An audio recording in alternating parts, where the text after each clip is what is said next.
So my question to you both, with the Convention of States that's kind of looming, is it possible that we can get ahead of this? I personally don't, but I also look back. What would our founding fathers think of what our nation has been doing to its own citizens abroad, and what would their actions be? I keep coming back to one thing, and you mentioned it many, many months ago, saying I'm not ready to give up on this nation yet, but all the indicators are pointing towards a national divorce. And it sounds bizarre, but as I swore an oath to the Constitution and all the documents that were set forth to build the world's greatest superpower.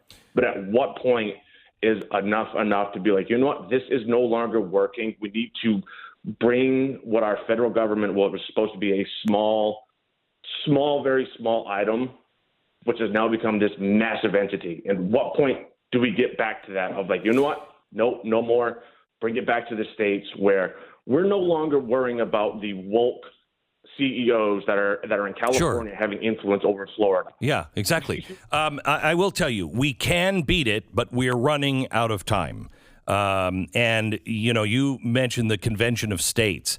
That is probably the best thing we could do. If we got together and got the, what do we have now, 22? 19. And the 19th just happened 2 days ago, which was South Carolina. Okay, so 19 states, I think we need 34 to be able to have a convention of states. And this is not a constitutional convention.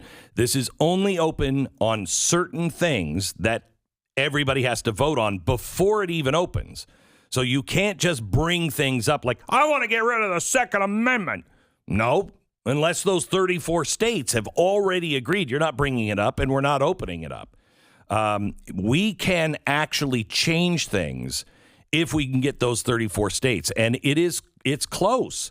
Go to conventions. Is it conventionofstates.com? Conventionofstates.com. Yeah. Conventionofstates.com. You should get very active in that. Yeah. And by the way, 4 states just this year. We're only in March. Yeah, March. So we've had just this year: Wisconsin, Nebraska, West Virginia, and South Carolina. Wisconsin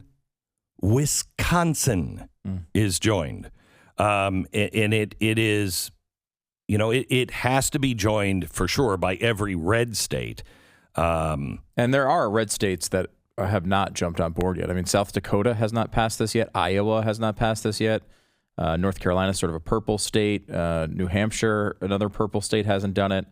There's a bunch of states. Kind of surprising. Ohio has not yet. Wyoming has not yet. Yeah, this is the way to do it. This is the founders gave us Article 5.